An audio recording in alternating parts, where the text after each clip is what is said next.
네, 오늘 중력 부분 들어가겠습니다. 중력은 생각보다 어렵지 않은 부분이고요. 네, 자기장 부분은 우리 다음 강의에 원래 올라오기로 돼 있었는데, 우리 지구 뽀개기의 지구과학 1, 플룸 구조론과 편각 복각 부분에 잘 나와 있으니까 그 부분 참고해 주시면 될 것 같습니다.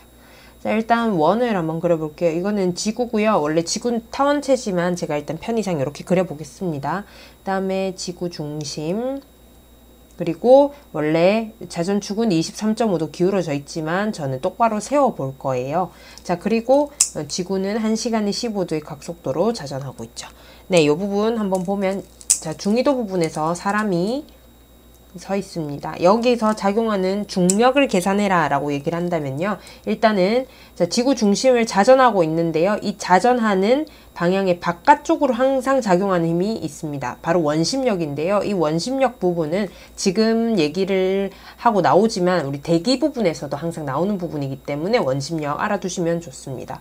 자, 그래서 항상 바깥쪽으로 원심력이 작용을 하고 있고요. 그 다음에 뉴턴 씨가 발견을 했죠. 뉴턴 씨가 사과가 떨어지는 걸 보고 왜 떨어지지 하고 생각했던, 네, 지구 중심 방향으로 항상 작용하는 만유 인력이 있습니다. 그리고 얘네는 벡터죠. 지금 원심력의 벡터와 만유 인력의 벡터를 서로 합한, 그래서 합해가지고 나오는 게 무엇이냐? 바로 네, 오늘 배우는 네, 중력입니다.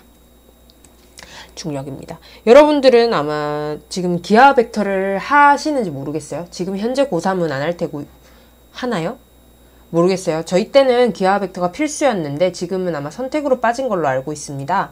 자, 아니면은 어쩔 수 없고요. 자, 이때 이 중력, 자, 벡터의 합부분 연산으로 해서 중력 부분이 나오는데요. 우리 여기서 이제 얘기할 게 바로 이 만류인력과 원심력의 합이 중력인데, 항상 얘기하는 게, 자, 중력, 만류인력 일단 봅시다. 만류인력의 크기는요, G에, 이거는 상수고요. 반지름 제곱의 M1, M2입니다. 만류 인력이기 때문에 물체와 물체 간의 어떤 끌어당기는 힘이기 때문에 이런 물체의 질량이 두 개가 나오는 게 바로 만류 인력인데요. 만류 인력인데 우리 중력 부분을 보게 되면요. 중력 가속도 G는 어떻게 표현을 하냐면 R제곱의 G의 M입니다. 자, 이 R까지는 똑같은데, 자, 만류 인력에서는 보세요. 지금 질량이 두 개인데 여기는 질량 M으로 하나가 됐죠. 그 이유가 뭘까요? 자, 그 이유가 바로 뭐냐면 우리 질량에서의 어떤 스케일의 차이라고 보시면 됩니다. 만류 인력은 물체와 물체가 잡아당기는 힘이기 때문에 M1, M2를 써줬다고 한다면요. 중력의 관점에서는요. 중력 가속도의 관점에서는 결국에는 지구와 우리잖아요. 우리가 100kg건 200kg건 간에 우리 지구의 질량에 비하면 우리는 한없이 작은 질량입니다. 그래서 그냥 큰 M으로 퉁 치는 겁니다. 네, 요거까지 알아두셨으면요. 우리 이제 중력 부분 한번 볼게요. 표를 하나를 그릴 텐데요. 일단 적도지방과 네, 극지방 해놓고 우리 한번 표 그려봅시다. 자, 원래 지금 제가 지구를 원으로 그렸지만 원래 지구는 어때요? 원래의 지구는 약간 타원체 부분이죠. 타원이죠. 그래서 적도 부분이 반지름이 좀 더 큽니다. 자, 그러면 중력의 이 관점에서 보면은 반지름이 커지면 어떻게 돼요? 반지름이 커지면 중력 가속도는 작아집니다. 그래서 적도는 중력이 가장 작고요. 그럼 극지방은요? 가장 크게 됩니다. 요거 그냥 외워두지 마시고 이 식 하나만 외워두시면은 네, 다 해결이 가능하고요. 자, 그 다음에 원심력 부분 보겠습니다. 원심력 부분은 결국에 이 회전축에서 멀어지면 멀어질수록 네, 커집니다. 그래서 원심력. 자, 이 회전축에서 가장 거리가 먼 적도 쪽이 원심력이 더 크죠. 그 다음에 만류인력 부분은요, 잡아당기는 힘이기 때문에 네, 중심과 가장 가까운 극지방이 큽니다. 자, 그래서 이 적도 부분을 조금 더 보게 되면요. 적도 부분이 왜 중력이 작은지를 한번 보게 될 이유들이 있는데요. 자, 요거는 이쪽에다가 한번 써볼까요? 네. 자, 일단은 적도 부분에서의 중력이 작은 이유 1번 한번 보겠습니다. 일단 원심력이 크죠. 그죠? 원심력이 크고, 그 다음에 두 번째, 네, 반지름이 큽니다. 그러니까 반경이 크겠죠? 자, 그리고, 자, 보세요. 반지름이 크니까, 이 큰 부분, 자, 극지방에 비해서 한 요 정도 크죠? 그럼 이 정도 부분에 질량도 있겠죠? 네, 반지름이 큰 만큼, 그러니까 반지름이 부푼 만큼 뭐가 큽니까? 네, 질량이 많죠. 질량이 많습니다. 근데 여러분들 아마 의문이 생길 거예요. 자, 지금 적도가 가장 중력이 작은데요. 원심력이 크고, 원심력이 크니까, 그 다음에 반지름이 크니까, 이 부분 다 뭐예요? 네, 결국에 중력이 감소되는 효과죠.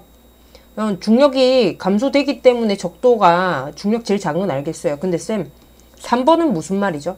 이거는 결국에 뭐냐면 중력이 증가되는 효과죠. 그죠? 왜냐면 질량이 더 많으니까요. 그러니까 질량이 더 크니까 중력과 속도가 세질 거 아니에요. 그래서 얘네 세 개가 다 모여가지고 원래라면 적도 부근과 극지방의 어떤 중력이 엄청 차이가 나야 되는데 딱히 그런 것만은 아니라는 겁니다. 어느 정도 차이가 나냐면요. 별로 차이가 안 나요. 자, 적도와 극의 사이에서 중력은 얼마 정도가 차이 나냐면 0.05 m/s 제곱의 가속도가 차이가 납니다. 중력 가속도가. 자, 이거를 우리 중력의 단위로 계산을 하면요.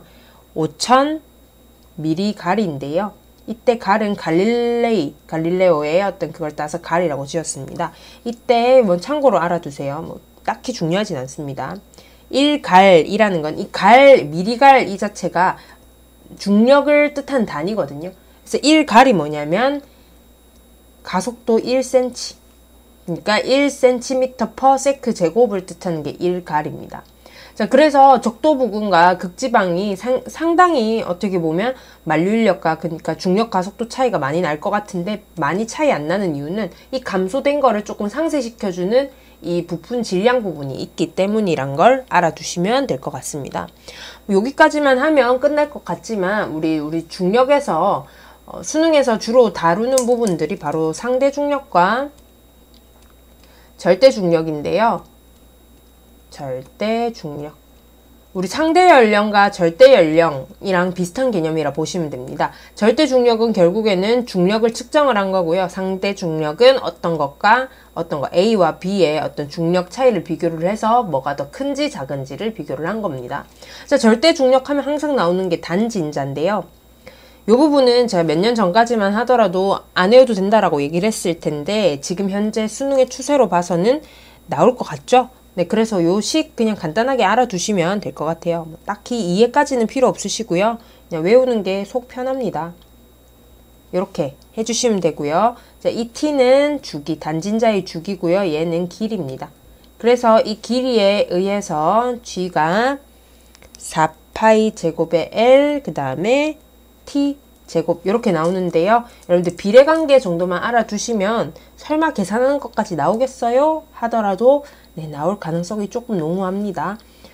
많이 물리화가 되고 있는 것 같아요. 자, 우리 중력 가속도는 뭐에 비례한다? 네, 이 단진자의 길이에 비례하고요. 그 다음에 주기의 제곱에 반비례한다. 요거 그냥 개념만 알아두시면 아마 어떻게 나올 거냐면 길이가 뭐 A가 B가 이렇게 있고 뭐 2배다, 길이가 2배다, 그 다음에 뭐 주기는 뭐 2분의 1배다, 이런 식으로 해서 중력 가속도는 몇 배 차이가 나냐 하는 그런 비례식으로 해줄 거기 때문에 여러분들은 뭐 4파이 L의 A, 뭐 T의 A 제곱, 요런 거 잘 해주시면 됩니다. 아셨죠? 네, 요거까지만 해주시면요, 이제 조금 더 깊은 개념으로 들어가겠습니다. 바로 중력 이상입니다. 자, 한번 가볼게요.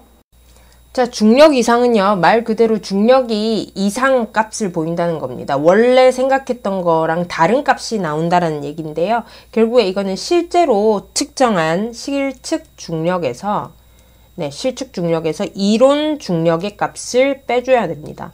하지만 이론 중력의 값은 책에 따라서는 표준 중력이라고도 얘기를 하죠. 엄밀히 말해서 약간 다른 부분인데요. 자, 요렇게 일단 얘기를 해주시면 됩니다. 그러니까 실제 우리가 예상했던 거랑 실제 값하고 다른 정도를 나타내는 겁니다. 그래서 이 중력 이상값을 항상 하려면 여러분들이 여기서는 직접적으로 책에서는 나오진 않지만 알아두시면 좋을 게 바로 지구 표면을 나타내는 어떤 방식을 알아두셔야 됩니다. 자, 일단 지구 타원체가 있고요. 그 다음에 지오이드가 있습니다. 그리고 실제 표면이 있죠.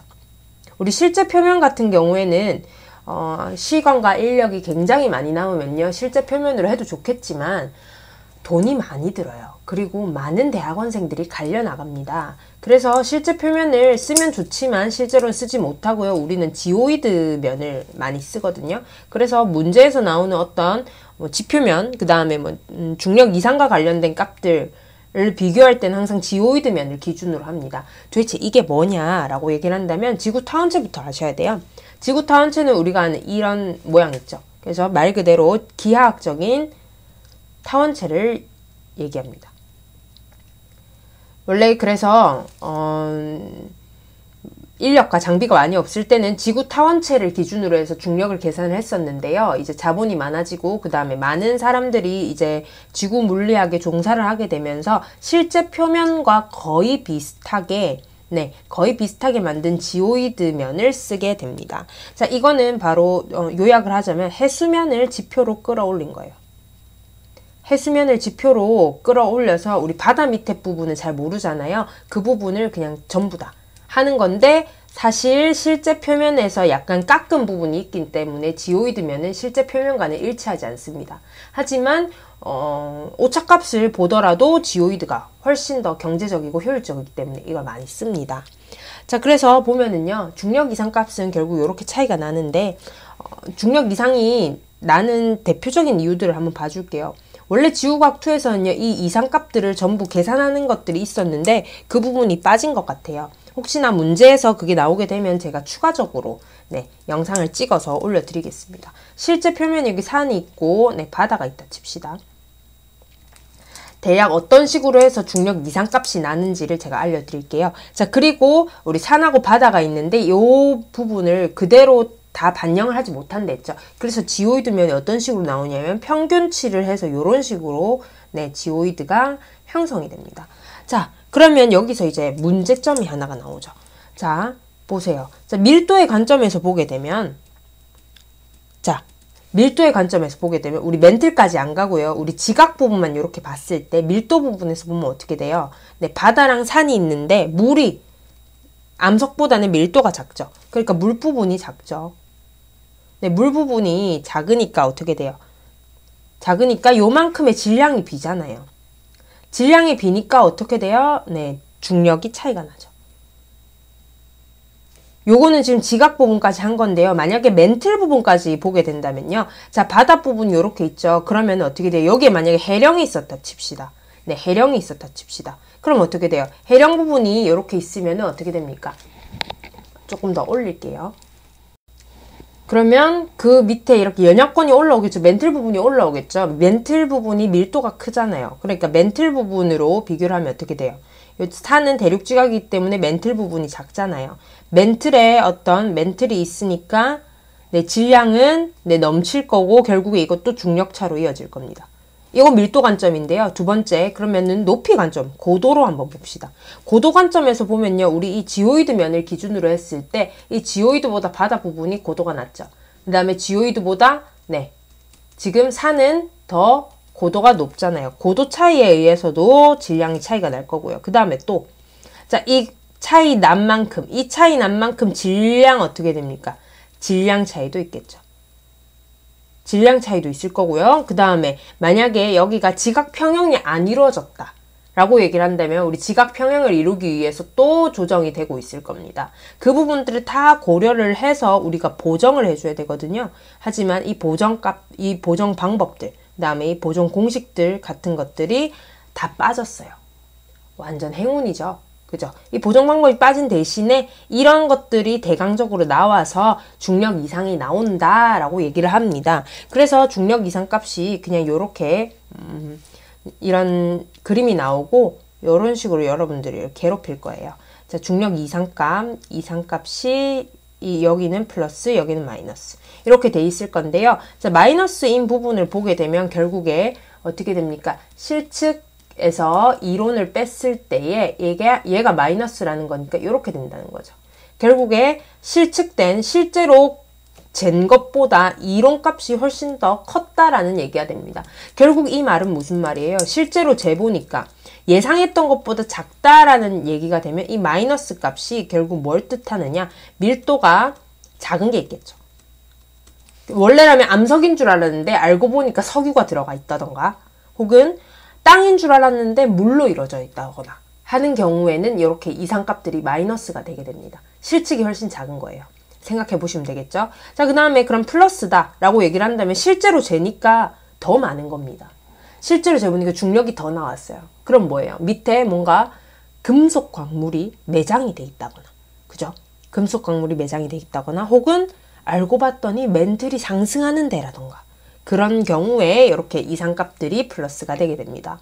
여기까지가 중력이었고요.